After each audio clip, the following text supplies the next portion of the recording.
નમસ્કાર વિદ્યાર્થી મિત્રો, આજે આપણે ધોરણ 10 રાસાયણિક પ્રક્રિયા અને તેના સમીકરણો વિશે અભ્યાસ કરવાના છે. તો આજે આપણે જે રાસાયણિક પ્રક્રિયાઓના પ્રકારો, તો કે આજે આપણે જોવાનું છે વિસ્થાપન પ્રક્રિયા. તો વિસ્થાપન પ્રક્રિયા કોને કહેવામાં આવે છે એ પૂર્વ આપણે સક્રિયતા શ્રેણી વિશે આપણે અભ્યાસ કરીએ. તો સક્રિયતા શ્રેણી છે તો આ જે એલિમેન્ટ્સ, આ તત્વો છે એ તત્વોની સક્રિયતા શ્રેણી લખેલી છે. તો કે potassium, sodium, calcium, magnesium, aluminium, zinc, iron, lead, hydrogen, copper, mercury, silver અને ગોલ્ડ. તો આ જે વચ્ચે નિશાની છે ગ્રેટર ધેન છે, એટલે કે પોટેશિયમ અને સોડિયમમાં વધુ સક્રિય કોણ છે તો કે પોટેશિયમ છે. સોડિયમ પોટેશિયમ કરતા ઓછો સક્રિય છે. તો કે આ પ્રવૃત્તિ કે જે આ સક્રિયતા શ્રેણી નક્કી કરેલી છે તો કે એ એસિડ અને પાણી જેવા પદાર્થો સાથે પ્રક્રિયા કરવામાં આવે છે, એ દ્વારા એની સક્રિયતા શ્રેણી નક્કી કરવામાં આવે છે. હવે આજે આપણે પહેલી આપણે પ્રક્રિયા જોઈ હતી સંયોગીકરણ, બીજી જોઈ હતી વિઘટન, અને આજે જોવાનું છે વિસ્થાપન પ્રક્રિયા. હવે આ જે સિરીઝ છે એ કેટાયનની વિસ્થાપન સિરીઝ છે, એટલે કે પોઝિટિવ ચાર્જ ધરાવતી સક્રિયતા શ્રેણી છે. એ જ પ્રમાણે નેગેટિવ ચાર્જ ધરાવતી સક્રિયતા શ્રેણી પણ આવે છે. તો મિત્રો આપણે ફક્ત આ શ્રેણીને અત્યારે હાલ પૂરતું યાદ રાખવાનું છે. તો કે આ શ્રેણી તમારે આખી યાદ રાખવાની છે. પોટેશિયમ, સોડિયમ કોણ તેનાથી વધુ સક્રિય છે. જે વધુ સક્રિય હોય છે, શક્તિમાન હોય છે, એ આરામથી બીજાને ખસેડી શકે છે, દૂર કરી શકે છે. તો સક્રિયતા શ્રેણીની અંદર તો કે એક એક્ઝામ્પલ લઉં છું.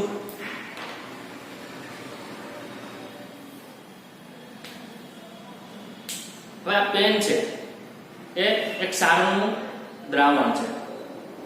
એક ક્ષારનું દ્રાવણ, એમાં એક પ્લસ આયન હોય છે, એક માઇનસ આયન હોય છે. તો કે આ જે ઉપરનું ઢાંકણું છે એ પ્લસ આયન તરીકે આપણે વિચારીએ, અને નીચેની જે પેન વાળો ભાગ છે એ ઋણ આયન તરીકે વિચારીએ. ને બીજું ઢાંકણું પણ લીધેલું છે. તો વિસ્થાપનની ક્રિયા ક્યારે થાય તો કે વધુ સક્રિય છે એ ક્ષારના દ્રાવણમાં આ ઓછા સક્રિય ધાતુ, આ કેવી ધાતુ છે? ઓછી સક્રિય ધાતુ છે. એનું હું શું કરે છે? વિસ્થાપન કરે છે. એટલે કઈ ઘટના બનશે તો કે આ વધુ સક્રિય છે એ ઓછા સક્રિયને દૂર કરશે અને એની જગ્યા લઈ લેશે. એટલે આ જે ઘટના છે દૂર કરવાની ઘટના છે, એટલે કે જે વિસ્થાપનની ક્રિયા, આમાં કઈ ક્રિયા થઈ કહેવાય? વિસ્થાપનની ક્રિયા. એટલે કોઈ પણ સંયોજનમાં રહેલા એક તત્વનું બીજા તત્વ વડે, વધુ સક્રિય તત્વો વડે શું કરવામાં આવે છે? દૂર કરવાની ક્રિયા. એટલે જે એ ક્રિયા છે એને કહેવામાં આવે છે વિસ્થાપન ક્રિયા તરીકે ઓળખવામાં આવે છે. તો વિસ્થાપનની વ્યાખ્યા પણ લખેલી છે. જ્યારે સંયોજનમાં રહેલા એક તત્વનું બીજા વધુ સક્રિય તત્વ વડે, એટલે સક્રિયતા એની વધારે હોય એવા તત્વો વડે એને દૂર કરવામાં આવે છે, તો એ જે ક્રિયા છે એને કહેવામાં આવે છે વિસ્થાપન ક્રિયા તરીકે ઓળખવામાં આવે છે. હવે એનું જનરલ ફોર્મ્યુલા અને સામાન્ય સમીકરણ પણ લખેલું છે મેં. આ એ કોઈ ધાતુ છે પોઝિટિવ ચાર્જ ધરાવતી, અને બીસી ક્ષારનું દ્રાવણ છે, સંયોજન, એક પ્રકારનું ક્ષારનું દ્રાવણ છે. એમાં એક પ્લસ અને એક માઈનસ છે. હવે અહીંયા પ્લસ આયન, અહીંયા પણ પ્લસ આયન છે, પણ આ એ છે ને એ પ્લસ એ વધુ સક્રિય છે, અને બી પ્લસ છે કેવો છે? ઓછો સક્રિય છે. એટલે આ એ છે બી ને દૂર કરી દેશે. ટૂંકમાં એ છે બી ની જગ્યાએ આવી જશે. એટલે એ ક્યાં આવતો રહ્યો? બી ની જગ્યાએ. તો શું બની જશે? એસી થઈ જશે. એ બી ની જગ્યાએ આવતો રહ્યો તો શું બને? એસી. એટલે અહીં એસી નવું ક્ષારનું દ્રાવણ બન્યું છે, અને સી ને બી ને શું કરી દીધો? દૂર કરી દીધો. વધુ સ્ટ્રોંગ વ્યક્તિ છે, દાખલા તરીકે કોઈ વીક વ્યક્તિ ચેર ઉપર બેઠેલો છે તો સ્ટ્રોંગ વ્યક્તિ ધારે તો વીક વ્યક્તિને દૂર કરી તેની જગ્યા ઉપર બેસી શકે છે, કારણ કે ઓલામાં શક્તિ વધારે છે. એક નબળો વ્યક્તિ છે ને એક છે કેવો શક્તિ વધુ શક્તિ ધરાવતો, તો ચેર ઉપર તેને ખસેડીને ત્યાં બેસી શકે અને નબળા વ્યક્તિને દૂર કરી શકે છે. આ જે ઉદાહરણ છે ને એવી જ સેમ ક્રિયા આ રાસાયણિક સમીકરણોમાં પણ જોવા મળે છે કે જે વિસ્થાપન પ્રક્રિયામાં તમને જોવા મળે છે. હવે આજે આપણે એક પ્રવૃત્તિ વિશે વિચારીએ. તો મેં 3 પાત્ર લીધા છે, 3 પાત્ર. હવે ત્રણેય પાત્રની અંદર 0.1 ગ્રામ પાત્ર A, પાત્ર B, પાત્ર C. પાત્ર 1 ની અંદર શું એડ કરવાનું છે? 0.1 ગ્રામ FeSO4 ફેરસ સલ્ફેટ. પછી પાત્ર B ની અંદર એમાં પણ 0.1 ગ્રામ કોપર સલ્ફેટ લેવાનું છે. પાત્ર C ની અંદર તો કે સિલ્વર નાઇટ્રેટ, એમાં પણ 0.1 ગ્રામ જ લેવાનું છે. હવે બધાયમાં શુદ્ધ પાણી એડ કરી દીધું, બધામાં પાણી એડ કરી દીધું અને સોલ્યુશન બની ગયું છે. હવે પાત્ર A ની અંદર શું ડુબાડવાનું છે? ઝીંક ધાતુનો ડુબો અથવા ઝીંક ધાતુની કોઈ પણ વસ્તુ પાત્ર A ની અંદર ડુબાડો. પાત્ર B ની અંદર તો કે લોખંડની કોઈ પણ વસ્તુ, તો અહીંયા આપણે લીધેલી છે લોખંડની ખીલી, લોખંડની ખીલી એમાં ડુબાડો. પાત્ર C ની અંદર કોપર એટલે કે તાંબુ એની પટ્ટી અથવા તાર, જાડો એવો તાર, તેમાં તમે ડુબાડી શકો છો. આ રીતે અડધો ગ્રામ સુધી બધા પાત્રોમાં રિએક્શન થવા દો. પછી અવલોકન કરવામાં આવે તો આ ઝીંક ધાતુનો ટુકડો તમે જ્યારે જોશો ત્યારે એકદમ કેવો હતો? ચળકતો.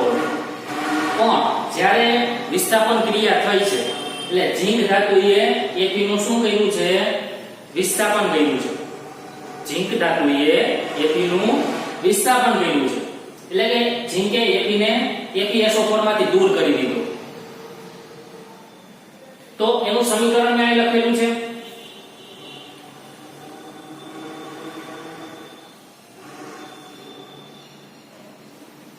અહીંયા આપણે જોઈએ ઝીંક ધાતુ FeSO4, તો શું થશે? ઝીંક છે Fe ની જગ્યા ઉપર જતો રહેશે. ઝીંક છે Fe ની જગ્યા ઉપર શું થાય? જતો રહે. તો શું સોલ્યુશન બને?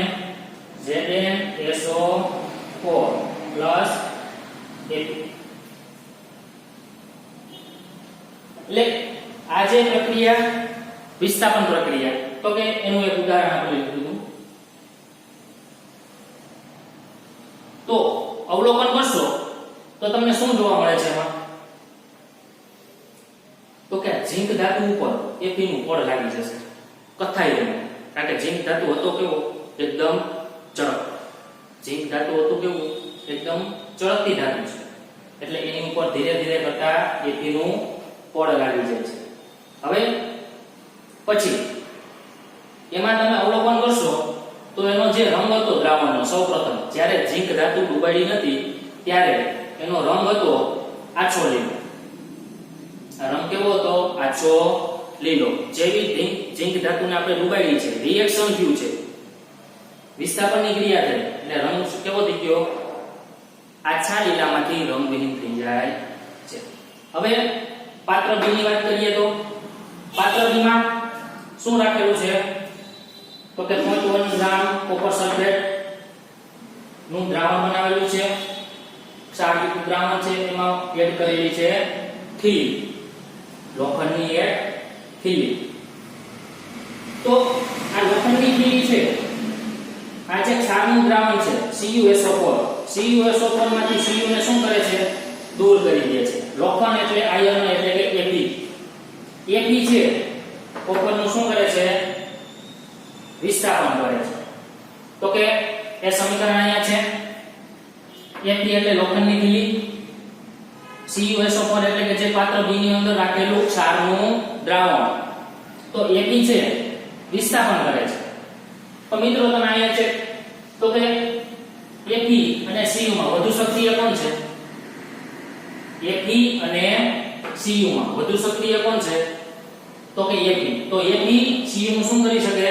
વિસ્થાપન. સક્રિયતા શ્રેણી એટલા માટે યાદ રાખવામાં આવે છે કે વિસ્થાપન કોણ કેનું વિસ્થાપન કરી શકે. તો કે આ સક્રિયતા શ્રેણી ચેક કરતી જવાની. તો કે અહીંયા આપણે જે પાત્ર B ની અંદર શું લખેલ છે? કોપર સલ્ફેટ એટલે કોપર અને લોખંડની કીલી એટલે Fe. તો કોણ કેનું વિસ્થાપન કરશે? Fe કોપર નું શું કરે છે? વિસ્થાપન. તો સમીકરણમાં Fe છે Cu ની જગ્યાએ વહી જાય ને Cu ને દૂર કરી દે એટલે Fe Cu ની જગ્યાએ વહી ગયું તો શું બની જાય? FeSO4 અને Cu દૂર થઈ ગયો. તો આમાં અવલોકન કરશો તો અવલોકનમાં તમને શું જોવા મળશે? તો કે લોખંડની કીલી ઉપર કોપરનું પડ લાગે છે. કારણ કે લોખંડની કીલીએ એટલે કે Fe કોપરનું શું કર્યું છે? વિસ્થાપન કર્યું છે. એને દૂર કર્યો છે, વિસ્થાપિત કર્યો છે. તો આ જે પાત્રમાં પૂર્વ રંગ કેવો હતો? તો કે ભૂરા રંગનો વાદળી. જેવી લોખંડની કીલી રાખીને અડધો કલાક રિએક્શન પ્રક્રિયા થઈ છે તો શું રંગમાં પરિવર્તન જોવા મળ્યું છે? તો કે ભૂરા રંગમાંથી આછો ભૂરો રંગ એટલે કે વાદળી રંગ એકદમ ઘાટો વાદળી રંગ હતો એ રંગ કેવો થઈ ગયો? આછો વાદળી રંગ તમને જોવા મળે છે. હવે નેક્સ્ટ પ્રવૃત્તિ તો કે પાત્ર C ની વાત કરીએ તો પાત્ર C ની અંદર ક્ષારયુક્ત દ્રાવણ કયું છે? Silver nitrate. ઈ પણ 0.1 ગ્રામ દ્રાવણ સિલ્વર નાઇટ્રેટ લઈ પાણી એડ કરીને બનાવેલું છે. પછી એમાં જે એડ કરેલી છે તા તમે તાર લઈ શકો છો, વિદ્યુત વાહક તાર તાંબાનો અથવા કોઈ પણ કોપરની પટ્ટી આમાં એડ કરી અડધો કલાક એમાં પણ રિએક્શન થવાનું. એ પૂર્વ આપણે જોઈએ તો કે કોપર અને Ag. તો કોપર અને Ag ની અંદર કોણ વધુ સક્રિય છે? તો કે કોપર. કારણ કે કોપર વધુ સક્રિય છે, સિલ્વર કેવો છે? ઓછો સક્રિય. એટલે કોપર છે AgNO3 માંથી Ag નું શું કરે છે? દૂર કરી દે છે. કોપર એટલે કે Cu છે AgNO3 માંથી Ag ને શું કરે છે? દૂર રિમૂવ કરે છે. એટલે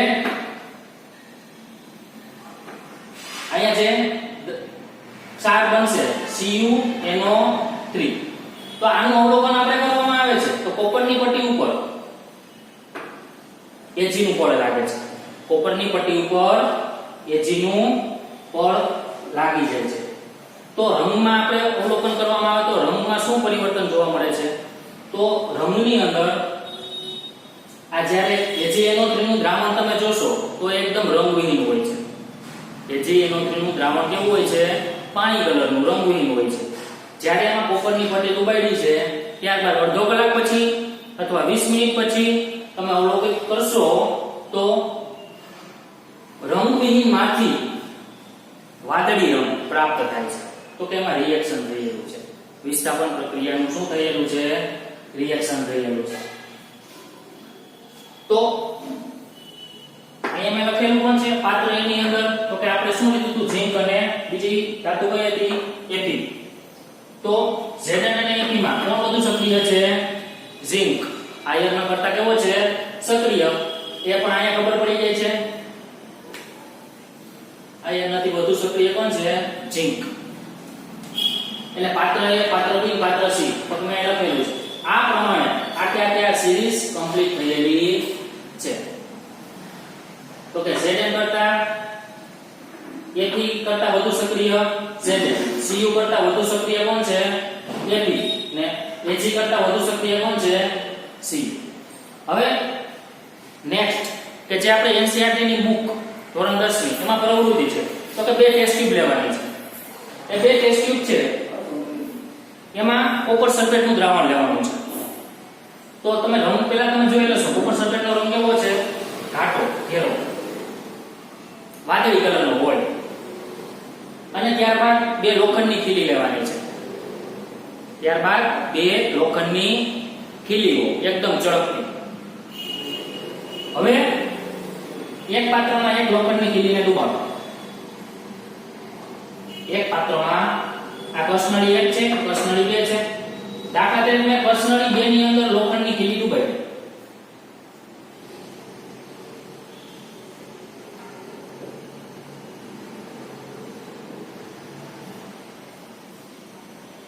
આ એપી આમાં જે છે CuSO4 એટલે Ap અને Cu માં વધુ સક્રિય કોણ છે? Ap અને Cu માં તો કે Ap Cu કરતા વધુ સક્રિય છે એટલે Ap છે Cu નું શું કરશે? વિસ્થાપન કરશે કે જે આપણે સેકન્ડ નંબરની પ્રવૃત્તિ છે ને એ જ પ્રવૃત્તિ જે આમાં સેકન્ડ નંબરની જે પાત્રવાળી પ્રવૃત્તિ છે સેમ ઘટના અહીંયા પણ બને છે. કારણ કે લોખંડની ખીલી અને અહીંયા દ્રાવણ પણ કેવું લીધેલું છે? Copper sulphate. એટલે આમાં અવલોકન કરશો તો લોખંડની ખીલી ઉપર કોપરનું પડ જમા થઈ જાય છે. લોખંડની ખીલી ઉપર કોપર જમા થઈ જાય છે. એટલે કે આ જે દ્રાવણ હતું ક્ષારનું દ્રાવણ શેનું હતું? Copper sulphate. આનું શું કર્યું છે? વિસ્થાપન. એટલે એને દૂર કર્યું છે. એટલે આ જે પ્રવૃત્તિ છે પાઠ્યની અંદર જોવા મળે છે. રંગમાં પરિવર્તન શું થાય છે? તો કે બંને ટેસ્ટ ટ્યુબમાં અવલોકિત કરશો આ ટેસ્ટ ટ્યુબમાં રંગ કેવો હતો? ઘાટો. બંનેમાં પહેલા ઘાટો જ હતો. ખીલી એકમાં એડ કરી તો શું પરિવર્તન જોવા મળ્યું? તો કે રંગમાં પરિવર્તન જોવા મળ્યું. રંગ કેવો થઈ ગયો? આછો વાદળી. પછી ખીલીમાં ઓબ્ઝર્વેશન કરો તો બે ઝડપથી ખીલી હતી. આપણે એક જ ખીલી એડ કરી ને તો બંને ખીલીને ઓબ્ઝર્વેશન કરશો તો આ ખીલી ઉપર કોપરનું પડ લાગેલું જોવા મળશે. એટલે આ જે પ્રવૃત્તિ છે ધોરણ 10 ની NCERT બુકની છે. હવે 10મા ની અંદર હાલ આવતું નથી છતાં આપણે જોઈએ છીએ તો NiN ની આ સક્રિયતા શ્રેણી છે. તો કે ક્લોરીન, બ્રોમિન અને આયોડિન. ક્લોરીન અને ફ્લોરિન આ બંનેમાંથી વધુ સક્રિય કોણ છે? તો કે ફ્લોરિન છે. એટલે ક્લોરીન છે એક ક્ષારના દ્રાવણમાંથી ક્લોરીનનું શું કરે છે? વિસ્થાપન કરે છે, દૂર કરે છે. હવે એક્ઝામ્પલ તરીકે આપણે જોઈએ તો કે ક્લોરીન અને અહીંયા ક્ષારયુક્ત દ્રાવણ છે NaBr સોડિયમ બ્રોમાઇડ. એટલે આ ક્લોરીન વાયુ છે ઈ NaBr માંથી Br ને શું કરે છે? દૂર કરે છે. કારણ કે આ નેગેટિવ ચાર્જ ધરાવે છે એટલે નેગેટિવ NiN. આ Cl છે Br ની જગ્યા ઉપર જતો રહે છે. એટલે શું સંયોજન બને? NaCl પ્લસ વધારાનો Br2 ગેસ જે ઉત્પન્ન થાય છે. ત્યારબાદ નેક્સ્ટ એક્ઝામ્પલ આપણે જોઈએ તો bromine Br2 gas 2Ki potassium iodide એક ક્ષારયુક્ત દ્રાવણ છે. આ ક્ષારયુક્ત દ્રાવણમાંથી Br છે એ આયોડિનને શું કરે છે? દૂર કરે છે. તો નવો ચાર્જ શું બને છે? KBr. તો કે આ રીતના ઘટના બને છે. Br છે એ જે આયોડિનની જગ્યા લઈ લે છે અને આયોડિનને શું કરે છે? પ્રક્રિયામાંથી દૂર કરે છે. એટલે KBr નામનું સંયોજન બને છે. હાલ આપણે કેટાયન સિરીઝ ઉપર જ ધ્યાન આપવાનું છે. તો કે કેટાયન સિરીઝ યાદ રાખવાની છે અને કેટાયનની પ્રક્રિયાઓ NiN ની પ્રક્રિયાઓ આપણે ધ્યાનમાં લેવાની નથી હાલ. એટલે વિદ્યાર્થી મિત્રો આજે આ એક ખાસ સિરીઝ યાદ રાખજો કે જે આગળના ધોરણની અંદર પણ ઉપયોગી બનશે.